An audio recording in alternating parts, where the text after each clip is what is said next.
Hey, you guys. Hello, everyone. Howdy. Welcome again to part 2 of Feeling Female Fit and Fabulous.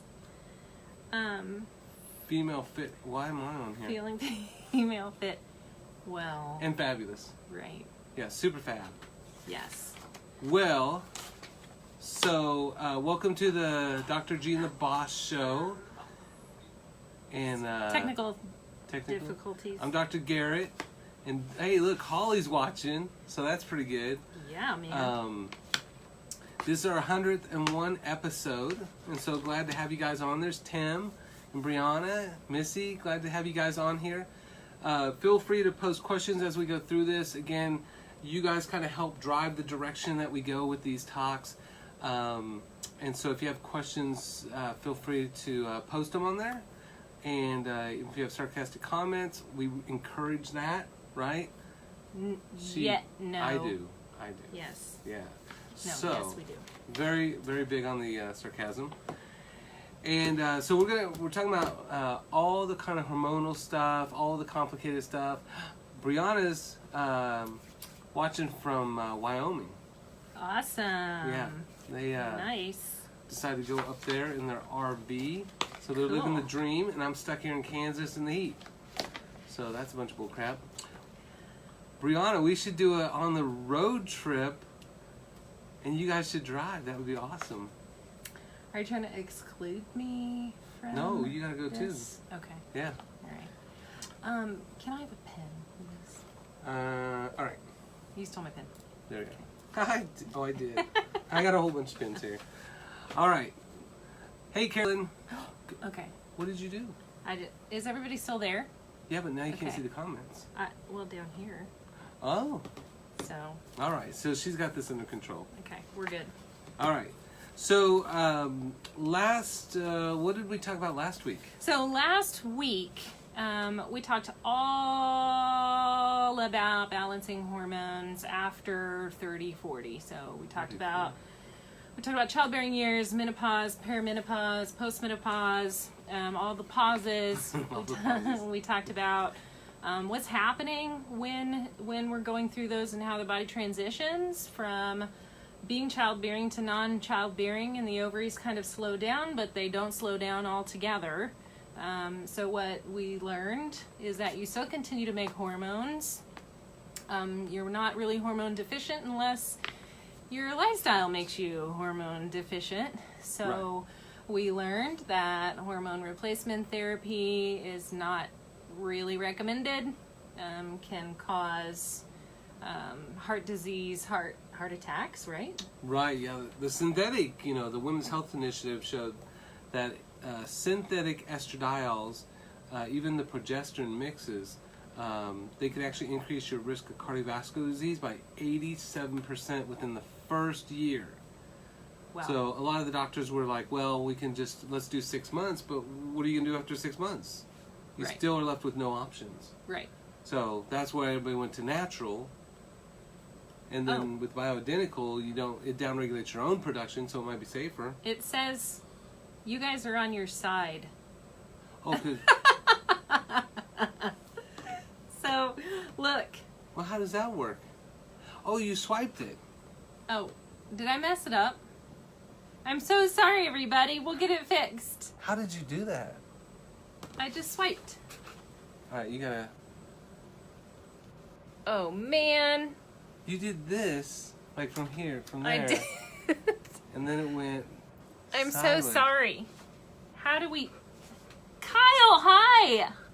Don't worry about Kyle. We're gonna figure this out here. Don't leave us. Don't leave us. Well, that Come didn't back. work. Okay, just... We're gonna fix this. Well, that didn't fix it. That didn't fix it. Look at this. You saw 2 shoulders. That's what they're seeing. Do we need to turn the phone? Did you have it on... do you have it on landscape on your phone? No, you just did something. Can we start over? Will you guys stick with us if we start over? All right, we gotta...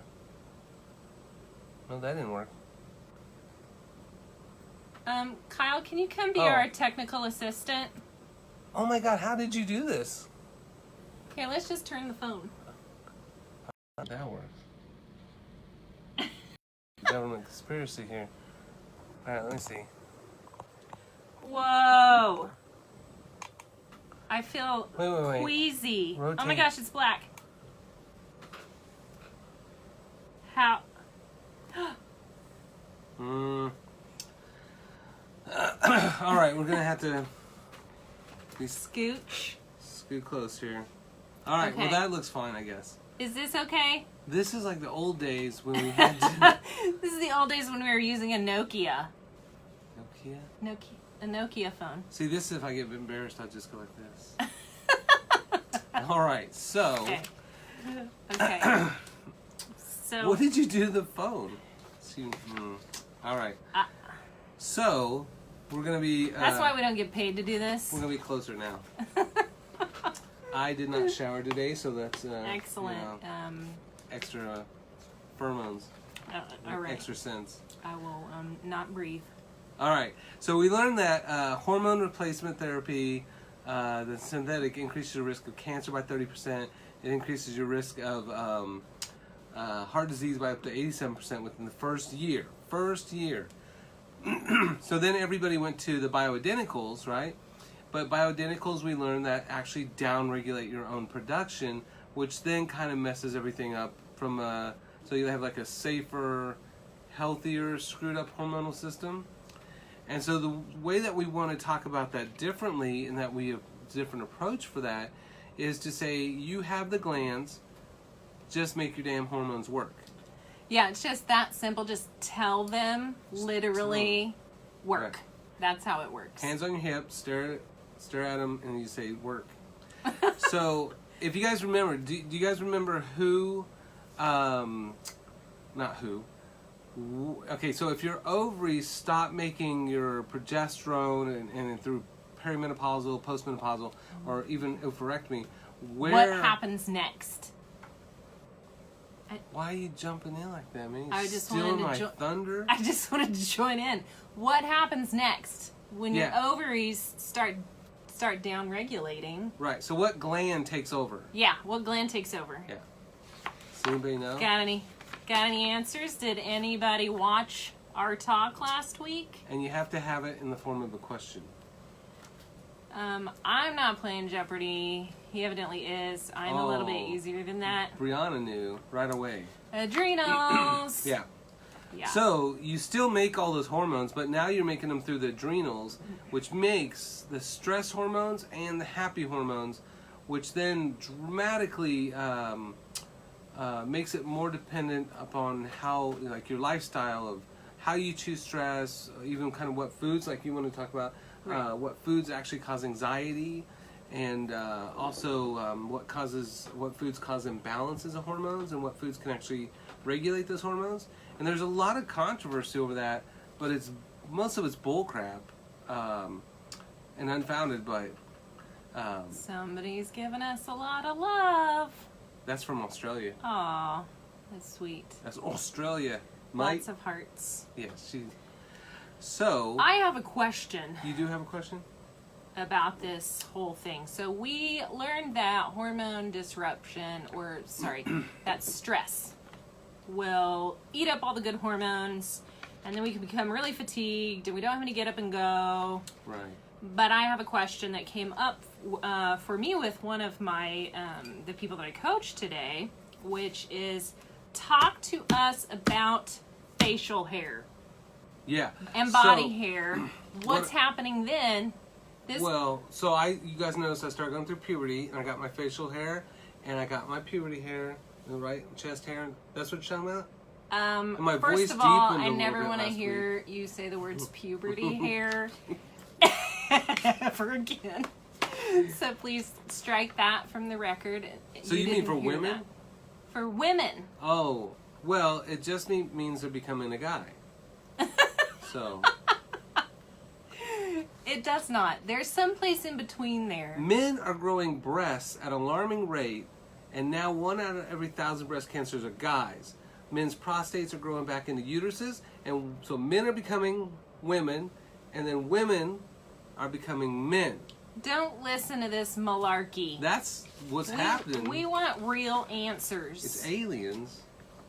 It's a conspiracy. It's aliens. So with that, we talked about like how, we probably didn't. I don't know if we mentioned like estrogen dominance. So if you look at like cholesterol is what makes your hormones. Like all your cholesterol based, like vitamin D. So you just think of like a big vat or big cauldron of cholesterol. Right. So like 80% is made by your liver to make these hormones. 20% comes from your diet, and from that cholesterol, you not only make vitamin D, which is cholecalciferol, but you also make pregnenolone, which then makes progesterone, which then makes cortisol. So just from that little pathway. We don't want to lower cortisol because if we lower cortisol, we lower our progesterone. So we have lower ability to be happy. And then cortisol exhausts our progesterone. So progesterone is that happiness, that healthy, like I feel good. For men and women, same thing. And then cortisol sucks that joy out of your life. Or let's say out of control cortisol or Americanism. And then that leads to, you want this amount of progesterone.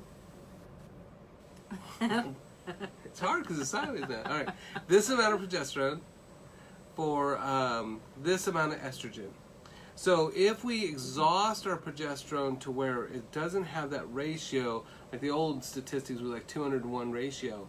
And so if you have less progesterone or less happiness over the amount of estrogen, especially estradiol, then you end up estrogen dominant, just by the stress, just by exhausting your cortisol. Okay. So that then makes you more estrogen dominant for things like endometriosis and fibroids and breast cancer, uterine cancer, ovarian cancer, autoimmune disease, all those kind of things. Okay. Let alone all the dairy that's estrogenic, all the plastic that's estrogenic, that convolutes this whole thing. But when we talk about like facial hair is more androgen dominance, well then if you progesterone over here you have cholesterol becomes pregnenolone, progesterone, cortisol. Well, over to the side, pregnenolone creates DHEA. Okay. And that's a dihydrotestosterone, dihydroandrogen. And so that is the precursor to become testosterone, and that's your largest amount of hormone in your body. That's your anti-aging hormone. So are you saying that you steal from that first? Like a person who's growing facial hair is stealing their DHEA? No. And their, Yeah, well, sort of. Okay. So, hold on, did we jump into the end of the movie? I don't know. You're like going through all these chemicals. I just want to keep it simple for the people. All right. All right. Well, I thought this is the simple version here. Okay. All right. Okay. So then the anti-aging hormone becomes testosterone. And testosterone for women and men is the same thing. Sex drive and your get up and go. Okay. Right? So if we say my get up and go has gone up and went, you know what their sex drive is like too. Okay. Right? So then you have testosterone and then you have progesterone. And as progesterone gets exhausted, then you become testosterone dominant. And then you end up with dominance of that feature. So then you end up getting a little bit more facial hair, voice deepening. You start to become a jerk. You don't hold the remote all the time. You don't listen to other people's feelings. Right? So, so wait, say that again. Your progesterone. Right, so you hold the remote more and then you... Exact. So yeah, you get a little... Perfect example. So... What? So it's progesterone dominance or deficiency? Deficiency. So Okay. it all goes down to progesterone deficiency, which then typically doctors like me that do kind of like, clinical nutrition would just say, well, let's test it and then let's put it back. But if you put progesterone in there, even bioidentical, you downregulate your own production, which then makes it worse over time. And so what I do as functional lifestyle medicine is I say, well, if the whole thing is because of lack of progesterone, and the lack of progesterone is caused by the exhaustion through cortisol, then the way that you fix testosterone dominance or andro dominance or estrogen dominance is by fixing the cortisol problem. So it still goes back to cortisol, no matter what. Always. In thyroid problems, almost always secondary to cortisol problems. Are you guys following this? Like, he has spit out 5,000 different hormones and the pathway verbally. Some of us are picture learners. Ooh, he's drawing a picture. I'll draw. Are you guys following us? I mean, the bottom line is anytime, what you're saying is anytime there is hormone imbalance, there is a cortisol issue. Right. That's always going to be your go-to. And that's, like, we have some of the worst... Oh, come on. I told you. I'm taught... I told you. Really? Are you serious? Like, okay. So wait, let's see. That's not... I talk in pictures, though. I'll draw the picture. In my head, I see it all. Yeah. Right? So we have this big vat of cholesterol that we make all of these hormones out of. That's like our ingredient base. Yeah. All right, let's Can see. you... Now, it's backwards, but here you have your cholesterol, which becomes pregnenolone, which becomes progesterone, which then gets exhausted as cortisol. and you must... So happiness, stress, can't have both for very long. So that's the same thing when we talk about perimenopausal, postmenopausal. The gland that's making the cortisol is also trying to make the happiness from the same factory, from the same product. So it's competing. Right. And stress is going to win every time.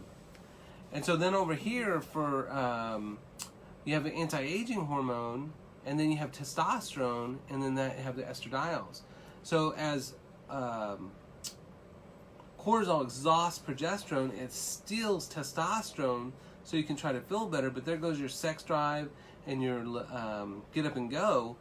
But then we don't change anything, so then our happiness disappears, and then we still anti-aging hormone to maintain that testosterone, and very quickly we age faster, we don't feel good, we have no pep, our sex drive's gone, which is great because we feel like crap, but stress is still there. So we're stealing the DHEA to make the testosterone, which creates the facial hair.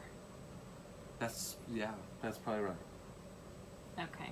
Or For those of us, women are I'm going to feminine. start a group called the Bearded Ladies. The bearded, If you got...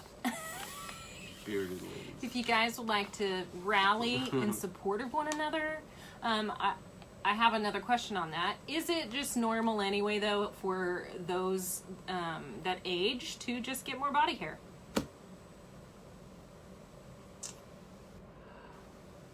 Yeah, well, no. So, that's a good question. All I right. don't want to be a man. You can still be a lady and have a beard. Right, you'd be a lady man beard. So Carrie from Australia. Yes. So she's awesome. She did that Oh, Eating Nature talked one with with you. me. Okay. Yeah. So Carolyn says cortisol is the main problem. How do you fix it? That's a great question. So how do you fix it? I'm going to ask some of you guys, based on kind of what we have talked about. How do you fix an overproduction of cortisol? Right. How do you fix that? Can some of you answer that, based on this talk or others that you've seen? Yeah. So lifestyle-wise, what have you guys done that has dramatically changed how you stress? So situation doesn't change, other people don't change.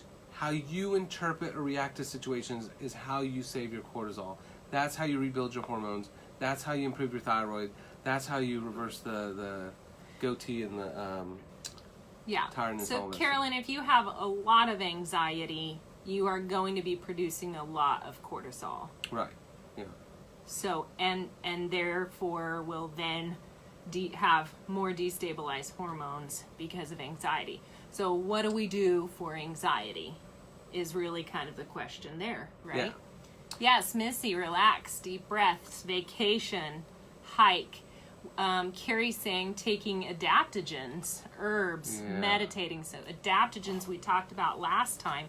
And that's kind of what we wanted to really transition into this talk. We didn't talk a lot about lifestyle approaches outside of the supplements. So this is kind of good that we're transitioning into this, because now we're talking about actual lifestyle approaches, which are going to be unique to you.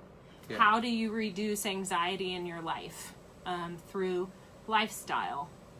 Yeah, and Carrie's is important, so she's doing that the right way, where it's just helping regulate without interfering. So adaptogens are awesome. So with adaptogens, things like ashwagandha, shistosandra, rhodiola, Eleuthero. ooh, look at that. Licorice root. Licorice root. Holy basil, tulsi. You can't cheat. Ginseng. No, you can't leave looking at your bottle there. So those adaptogens actually will help lower the stress if it's too high, or raise it if it's too low. So it helps balance things out without causing problems.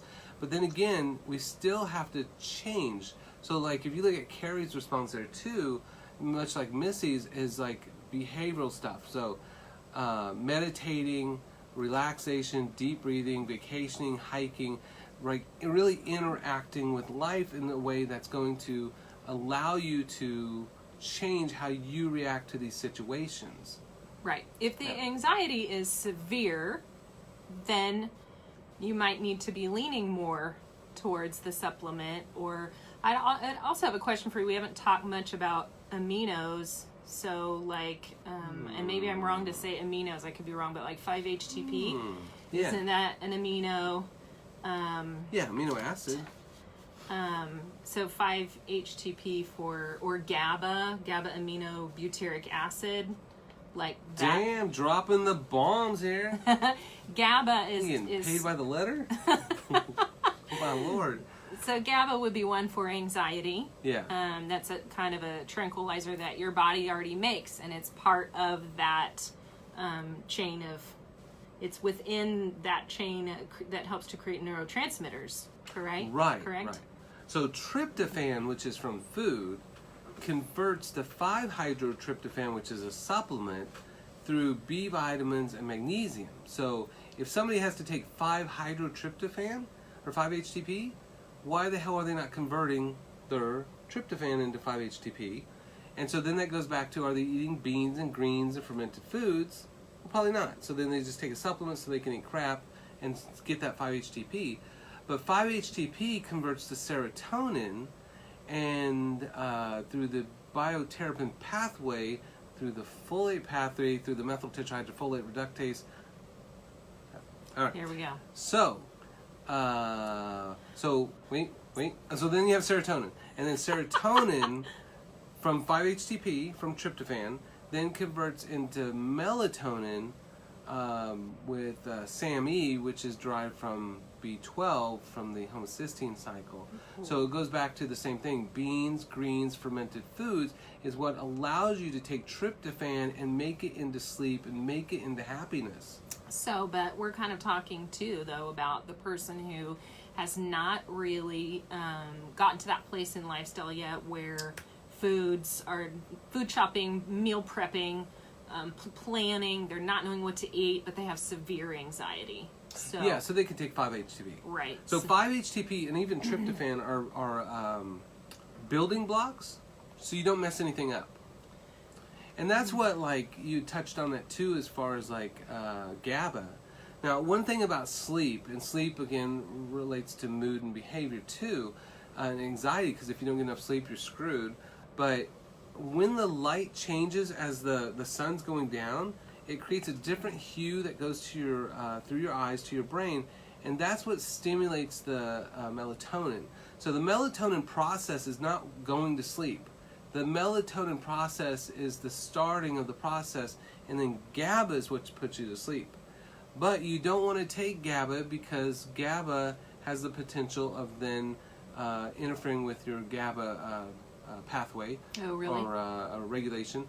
So you're better off then of taking something that's like a benzodiazepine, but instead of Xanax for that, you can take valerian root. Okay. And valerian root is works on the benzodiazepine pathways to then regulate GABA function, which is why it's also an anti-anxiety medicine, but a muscle relaxer, sleep med, all those kind of wonderful things.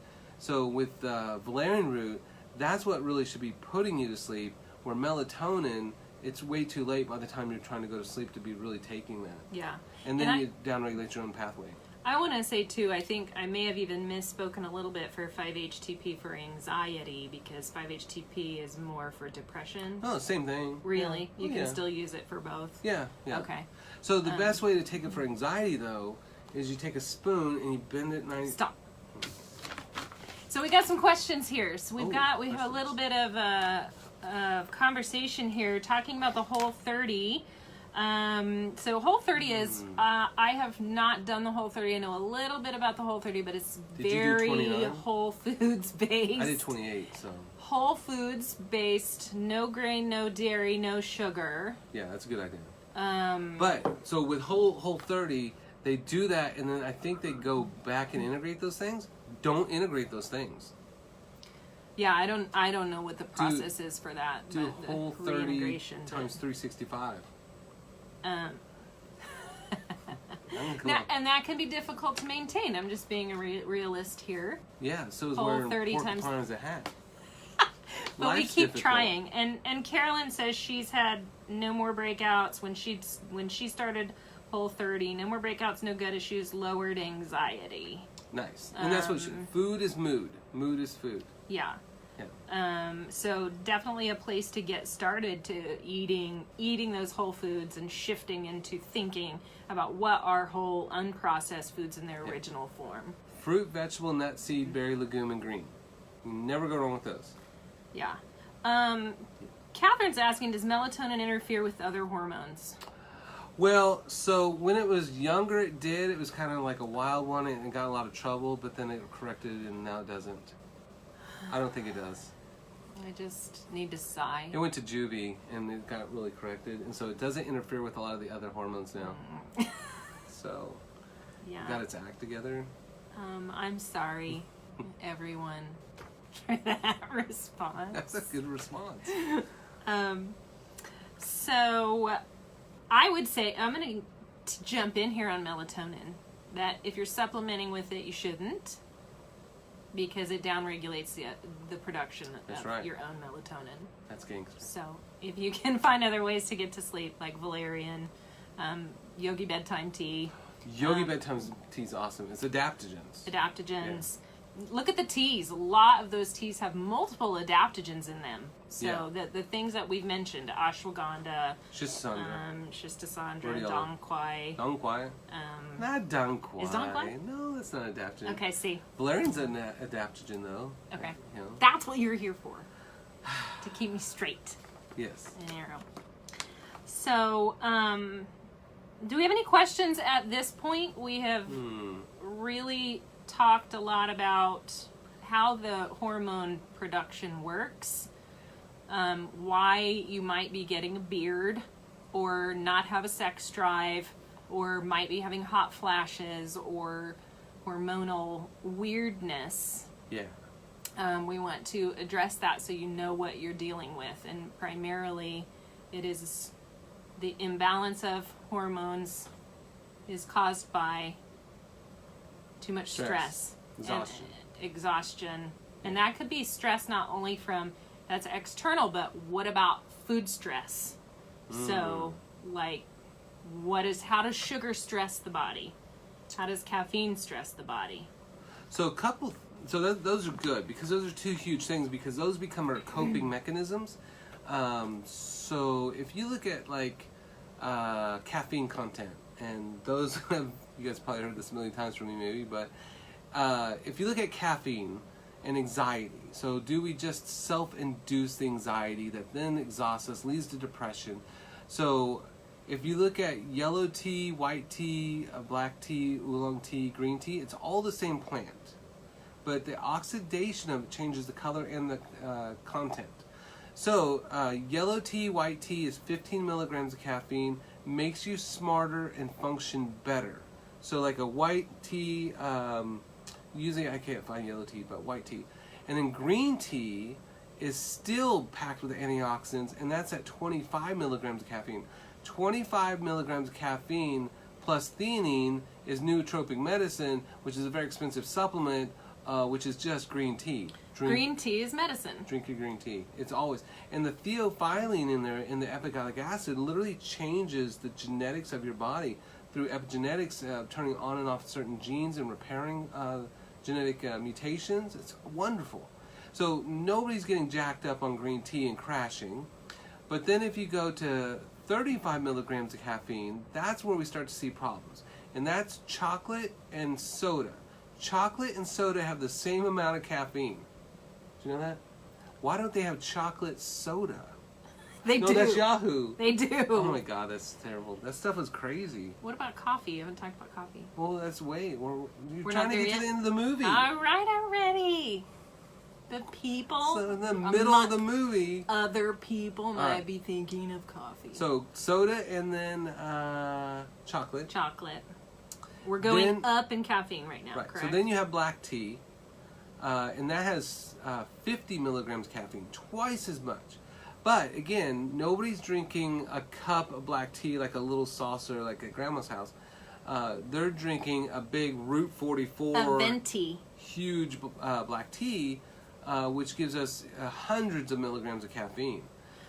And then you have yerba mate, which is actually a healthy tea that's herbal from South America that has 85 milligrams of caffeine, and Red Bull has 85 milligrams. Now, Red Bull, if you're going to do one of those, don't do either one, but if you're going to do one of those, do the yerba mate because that's real, but the Red Bull at 85 milligrams caffeine with all the synthetic chemicals, that sends 22,000 young Americans to the ER every year for heart conditions, and we're finally seeing reports of it killing people for that too. I saw the most awful video. It's awful, so don't look it up. But the most awful video of this kid's heart almost beating out of his chest because of drinking too many Red Bulls. Or drinking too many energy drinks. Yeah. So you said you shouldn't do either. You shouldn't do either, but if you have to choose the lesser of two evils, it's the yerba mate. Right. Why not either? Why is that much caffeine too much? How does it cause anxiety? Well, we're getting there. You're still trying to jump to the end of the movie. Get so to then, it already. So then a Monster Soda has 160 milligrams of more. caffeine. And then we have coffee. Coffee can Dun, dun, dun, dun. Coffee can have 100 to 200 milligrams of caffeine for a little cup. That's why coffee's awesome, or not. Or not. It's kind of like... That's why some of us think coffee can be awesome sometimes. It's kind of like that friend that's super cool. It's awesome to be around them, but they always end up breaking your stereo or stuff. That's coffee. That's good. Coffee is the boyfriend that you just love so much, but he cheats on you and steals your credit card. But he's a joy to be around. Like, I love coffee, but it makes me feel horrible. It just destroys my hormones. So what does it do? So, at 350 milligrams of caffeine, which is like your venti mocha at Starbucks, or it's your Route 44 black tea, it's 350 milligrams is what most people need to cause full-blown anxiety. And if you have anxiety that's caused by your food and no real reason, like there's nobody trying to kill you, there's not a lion in the room, you're not walking through creepy alleyways, then we call it general anxiety disorder. So you have anxiety but no reason. But no one ever addresses the fact that you're causing it because you're getting so much amount of caffeine. You're overdosing Right. on caffeine, Right. and it's causing anxiety. Yep. And the reason you have to overdose on the caffeine is because you've exhausted your cortisol and You're life too starts tired. to suck. So then you have to use that to get you popped back up, and then you don't sleep very well, and then you take melatonin, which downregulates it, and then you have to get more And coffee. you have all these hormone issues, and if you're a woman, you've grown a beard, and your uterus has fallen out. Yep. That sounds like your match profile. I'm going to put that on my match. Are you a man looking for a woman who has a beard and uterus fell out? Can't Joseph sleep? 'Cause Joseph says, if green tea comes up as a sensitivity, would white pea? I didn't just say that. white pea. I'm It's sorry. supposed to be white. White tea, would that be a problem? Oh, white tea? White No, tea. So maybe. So that's the funny thing of doing all these food sensitivity testings all this year. Some people will have black tea come up as a sensitivity, or some people will have white tea come up as, or green tea come up as a sensitivity, but not always the same. So it could or could not be. Okay. I know with like green tea, I finally ended up with a sensitivity towards that, and it would make me cough and hack just like coffee used to. But if I switch to white tea or yellow tea, I don't have that problem. Okay. So Yes, no, maybe is the right answer. Experiment and see how you react. That's right. Carolyn says, Holly, sometime back you mentioned bio coffee. I thought it sounded awful. Has no caffeine and contains wheatgrass. I got a Splendid at Green Acres, or maybe a box of it at Green Acres, and ended up loving it. I think it would be good for someone who wants to wean down on coffee intake. I do have to say the bio coffee tastes good. It tastes good. It's a little bit, I think, might be a little bit high. It might raise blood sugar a little bit, but it's processed. I know last time we talked about it, G was like, it's processed, so it's out. Well, because it's decaf. But Decaf uses acetones and... no, I don't think. What? You got to look at the ingredients of this. We're going to talk about bio coffee next time. We'll just bring it. All right. We'll buy a box. We'll look at the ingredients. Can you buy the box and then I'll reimburse you at another time because I have to do this. I have to transfer money in my account. That's the whole thing. So let's look at the ingredients of that and just talk about it because it's come up more than once. I think it could be a way to wean off coffee, yes. And when we're talking about the lesser of two evils, it's, maybe that's the lesser of the two. So that's my Match.com profile. Get with Patrick. He's the lesser of two evils. He's the lesser of two evils. That's awesome. So the same thing is true then with high sugar, like you were saying. So as hormones start to dive, then we want to use sugar because sugar is more addicting than crack cocaine, and that's my joke why I switched to crack because I don't want to be addicted to sugar. Thanks for using that joke twice. Once again, I apologize to those who watched the show last time and heard that joke. Did I really say it last time? You did. I say it every time. I think you used it for a different drug. That's my dad joke. That's my dad joke. So I use it every time. So food-based anxieties. Yeah, so food-based anxiety, which then leads to depression, hormonal imbalance. So as your hormones start to decline, then you want to feel good. So then you use sugar, right, or high glycemic foods. So if you do high glycemic foods, what happens is your blood sugar will rapidly increase where it should just be kind of slow going over time. And when it does that, your body's processes are always regulated through negative feedback. So it's always too much, too little, too much, too little. So if you say, let's say like American, right? You're going to eat yourself some cereal because you're American, you're going to be healthy, which is just sugar. And then the milk is sugar, there's sugar in the sugar, and then there's toast, which is sugar, and the jelly is sugar, and then orange juice is sugar. So I just ate sugar, sugar, sugar, sugar, sugar like a good American, and if I made the breakfast, she'll probably give me some sugar. So that's all that extra. That's a bad joke.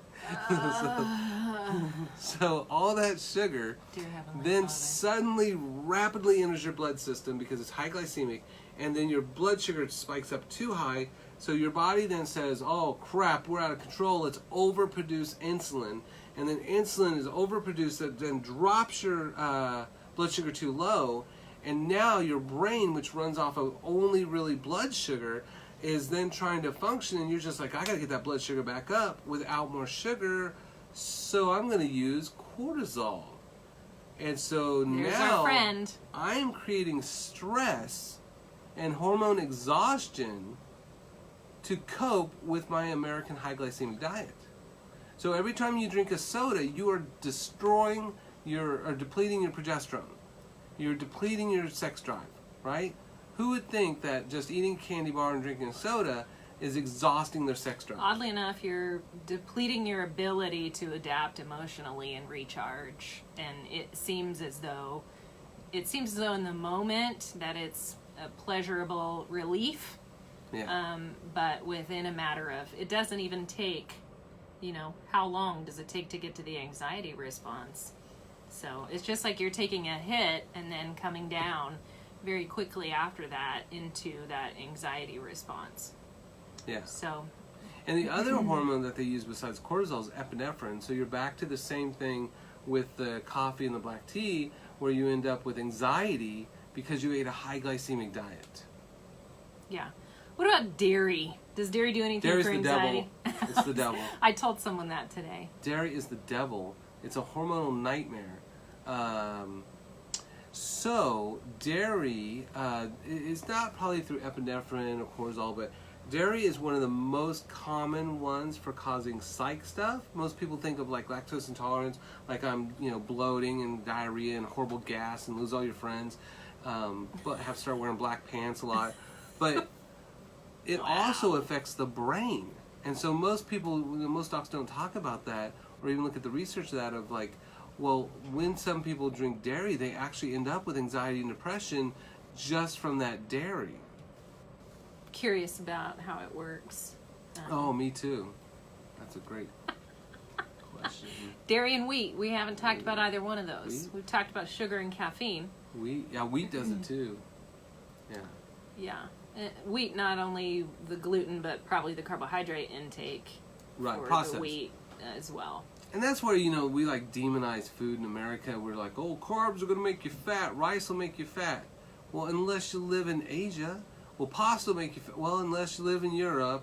Well, eating fruit's going to make you fat. Unless you're like every animal on earth. And so, like, what we do is we just consume a bunch of crap and sugar, and then we blame real food. And so that's where we got to go back to just eat real food. Back to what you were talking about, or even like you guys were talking about the Whole30 of just fruit, vegetable, nut, seed, berry, legume, and green, right? Yeah. That's what you want to do. So That's how you get your cortisol back. Yeah. Does anybody have any questions about foods that cause unnecessary stress to the body, so much so that it will create a hormonal imbalance? Anybody have any questions about foods? Or better yet, has any of you guys quit coffee and end up with more energy, or made those lifestyle changes and then you ended up having more energy, better sex drive, all those kind of things? Because that's the real deal. It seems kind of weird, but that's what, like, that lifestyle medicine is just, it's these weird things of stop exhausting your hormones, start eating for your hormones, and then all of a sudden you're just balanced and you don't need to cope with sugar and wheat and yeah, and meds. Any thoughts? Caffeine, yeah. Catherine says broccoli, but I don't know what the question is. Is broccoli the devil? Broccoli? Lori. Hi, Lori. Hi, James Todd Hawkins. Thank you for joining us. Catherine says she has thyroid tumors and told not to eat certain types of veggies. Yeah, so they usually blame the cruciferous, right? Same thing. So thyroid problems ended up starting epidemic in the 1990s. So then we end up using like perchlorates, and then especially like high sugar. Again, most thyroid stuff is secondary to cortisol exhaustion. So then we end up basically guarantee that we're going to have a nation of thyroid problems, and then we tell people not to eat real food. So those foods, especially like when you look at like the histamine diet and stuff, it's like, well, tomatoes are histamine producing, so that's probably causing all your histamine problems.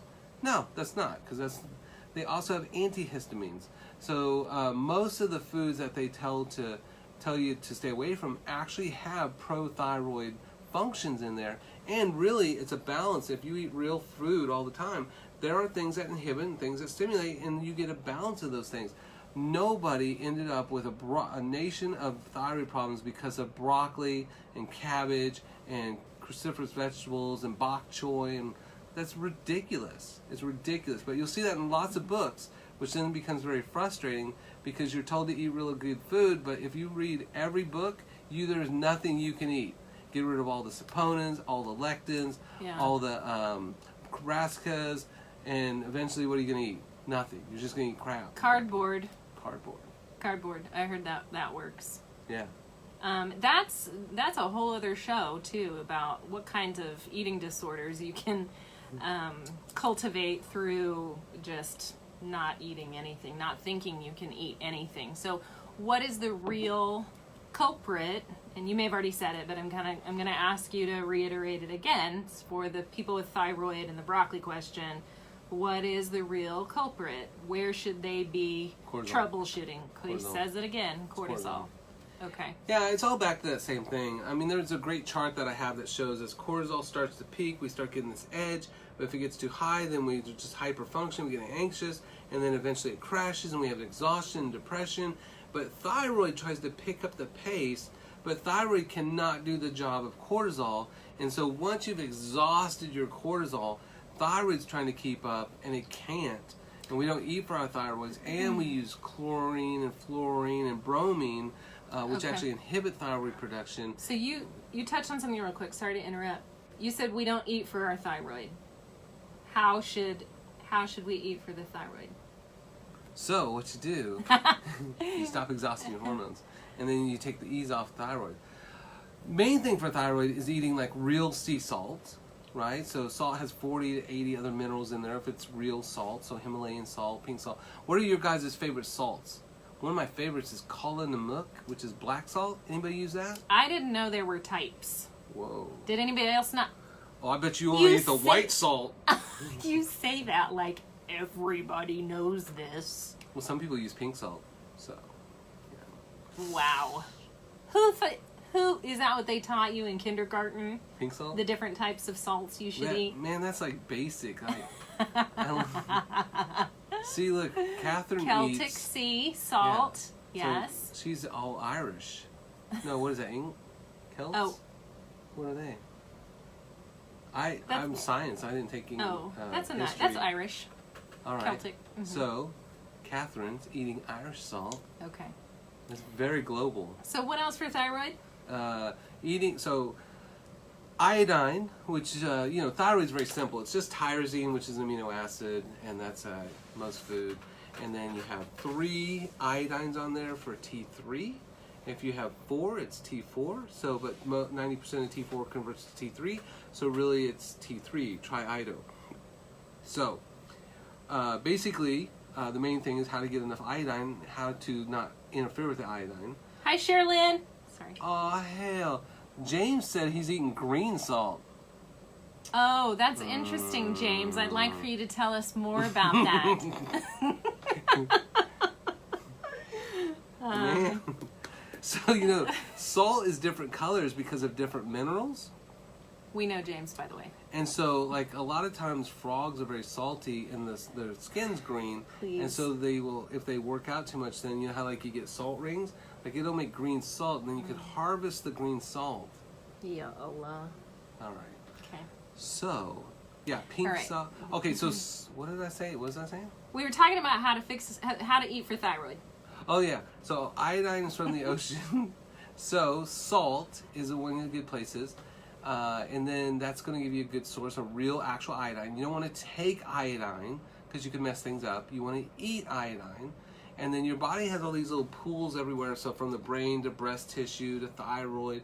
And then basically think of those little buckets. And if you eat a bunch of iodine-rich foods, then it fills this bucket up, fills that bucket up, fills this bucket up. And then when it overflows and you run out of places to store the iodine, then you just pee it out. So urine from someone who eats a lot of iodine is a good source of more iodine. I'm not even going to go. There's so many places we could go with that comment. I'm not going there. So then the other thing is the plants in the ocean absorb the iodine.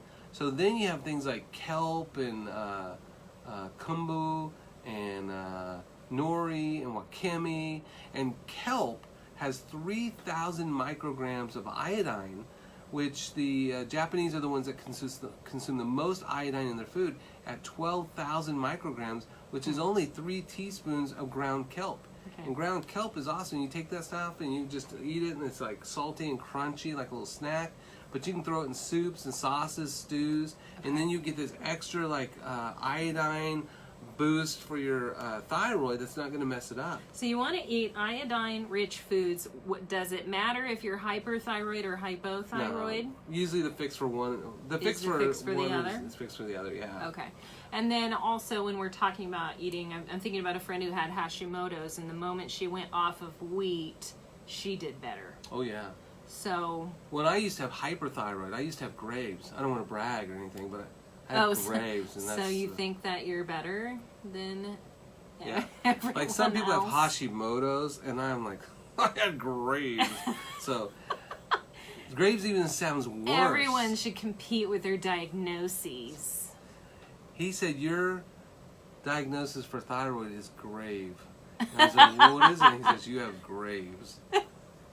Right? Did he really say that? No, he didn't. That would have been cute. I if may he did. embellish a little bit sometimes. Just a little bit. So with hyperthyroid autoimmune, they just want to take my thyroid out. That's usually what they do, is chop it out. If it's low, they just give you synthroid, which is then downregulate your own production.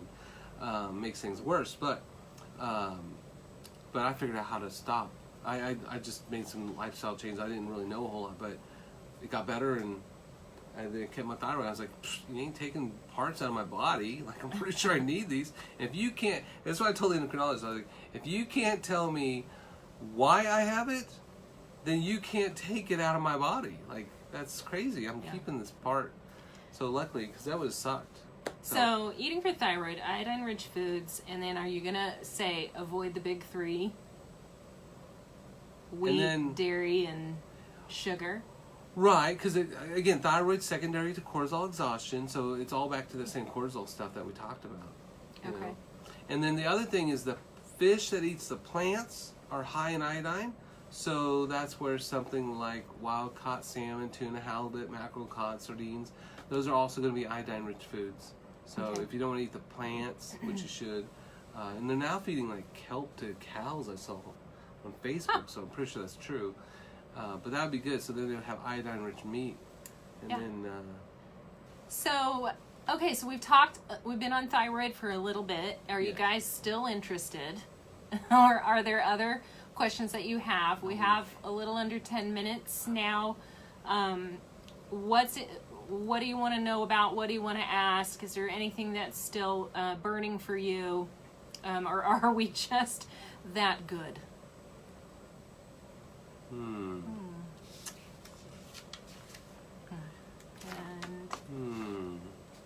And nothing. So, I would like to say something about phytoestrogen-rich foods. Okay. So, one of the controversial things out there, especially in clinical nutrition, especially when you teach docs, is that they believe that phytoestrogen is harmful. Phytoestrogens are dangerous. But you make 3 estrogens. A cow makes 33 analogs of estrogen. But you have 3. So your estrone, estro are weak estrogens, which help kind of maintain tissue. And then you have estradiol, which is the synthetic one, or it's the one that they synthesize so you can give a teenage girl a heart attack or a stroke with birth control, or you can make sure that mom gets cancer or a heart attack by taking synthetic hormone replacement therapy, which is from the estradiol. So then there becomes this controversy of this word estrogen. So phytoestrogen, phyto means plant, and then you have estrogens, so they're naturally occurring. So when you eat those, they then become building blocks. So they don't mess you up. They become building blocks to help your body convert what it needs to. And one of the things that phytoestrogens do is they help balance out the damaging effects of the estradiol, especially the synthetic ones that you're getting from all the plastics, let alone all the dairy, and even synthetic hormone replacement therapy or birth control. So those phytoestrogens become very important in protecting you. And what's really funny is one of the ones they demonize the most is soy. So it's like, oh good Lord, when I first started doing this, it was endless research about how soy is going to kill everybody, endless research about how soy is going to cure everybody. And then what I always say is that the litmus test of truth is, what do the healthiest, happiest countries do? If the countries that eat the most soy, are they riddled with cancer and heart disease? They're also not eating a bunch of processed weird soy, like soy gum and soy whatever. No, that's exactly true. They're eating organic, well, we think organic, whole food based, fermented soy, but... So organic soy, if you're ever going to eat soy, it's always got to be organic because they genetically modify it. But the same people that will tell you, don't eat the phytoestrogens in soy because it'll cause cancer, will tell you how important flaxseed is, and even there's protocols of flaxseed to prevent or cure cancer, but soy has this much phytoestrogen, flaxseed has that much phytoestrogen. And so again, there's a huge disconnect between the science and the philosophy. So things like that are full of phytoestrogens, which you want, because again, they're going to help balance out those dominant issues. So people that have like, no cycle or infertility or polycystic ovaries, no. half cap lactating. So I don't know. Anyway. So, and then also the testosterone dominance for the bearded ladies. So things like soy that's genetically modified, or no, not organic, but fermented is even better. Like tofu, tempeh is awesome. But flax is really good for that. Fenugreek, which is a really great one that you give mothers that are having hormonal imbalances because the phytoestrogen's in there. The oats, certified gluten-free is better. Beans, carrots, apples, mung beans, alfalfa. So it's always funny too. It's like, don't eat soy, you'll get cancer. But take these alfalfa supplements. It's like the same thing. And then rice, but you want brown rice, black rice, red rice, purple rice, forbidden rice. Yeah, and you're not eating like buckets of rice either, right? Like, Right. You're just not going to go crazy Buckets on the rice. of rice, right. That sounds like a lovely restaurant. That's rice. That's right. And then mint, and there's a whole bunch of other stuff. But again, those things, just like the adaptogens, they help balance out things. All right, so there's a couple questions. We've got what kind of oils are good? Carrie asked to help hormones. Carrie's asking that question, but I think she knows the answer to that question. I feel like she's Leading lobbing the ball up. Okay. I'm going to throw one out there. So primrose. Primrose is very Right. good. I had a patient come in with primrose today. But yeah, primrose oil is awesome. So it's a really great one for balancing things out without messing things up. And so anything you put on your skin, the oils, the essential oils, that kind of stuff, they're going to absorb like 90% within the first 10 minutes. So it's the same as taking orally, but bypassing all the absorption issues. So putting on your thin skin, blood vessels, neck, breasts, that kind of stuff, inner thigh, those places are going to absorb a lot better. So primrose oil is really good. And some people take that orally, some people use it as an essential oil to rub on. Are there any other essential oils you can think of? Well, there's one that's in the back of my mind. I can't remember the name of it. So it's in the back. yeah, can you look? You got to part the hair.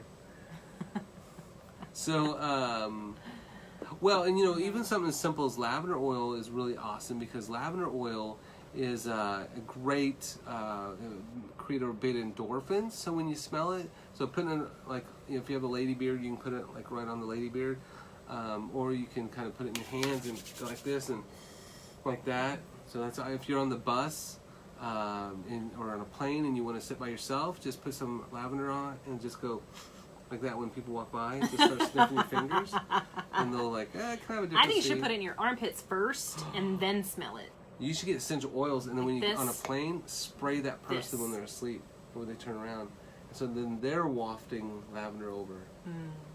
Sure. Yeah. Okay.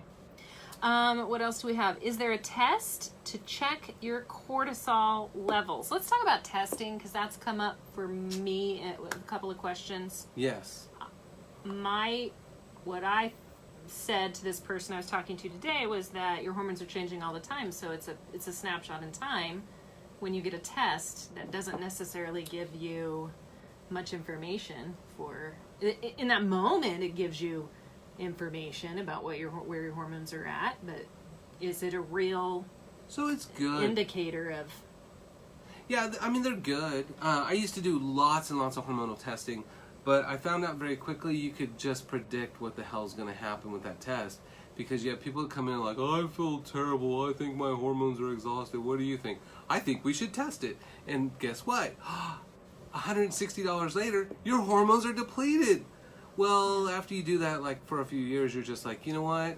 I bet your hormones are depleted, and you can spend that $160 on some better food and maybe some B vitamins, and then we can make lifestyle changes to where you feel awesome. And once you feel like I'm normal, I feel healthy, I sleep and poo and pee, and I feel great, then why test your hormones? You know what they're doing. You really do. So it sounds like what you're saying are the symptoms are the indicator. Right, yeah.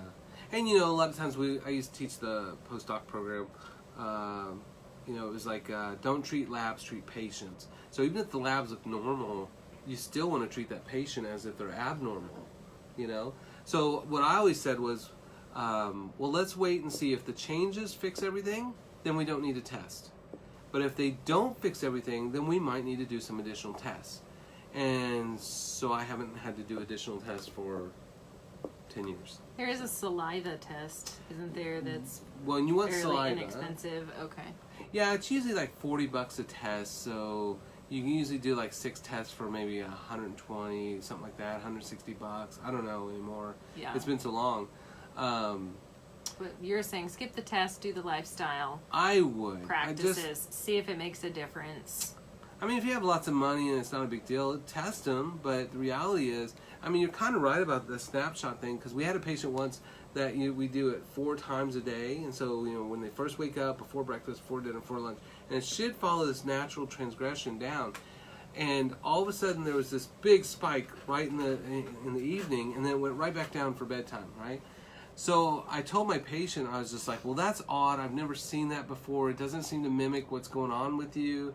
And she said, well, actually, my boyfriend and I were discussing this test, and he said it's a bunch of crap and it doesn't show anything. So we had this big argument when I took that sample, and so that's the fight. Right. And so, did she have a problem? No, she just had a fight. So that's, again, don't treat the labs, treat the patient. Yeah. Yeah, I mean, if they have high, well, I think you can predict that too, and it's the same thing.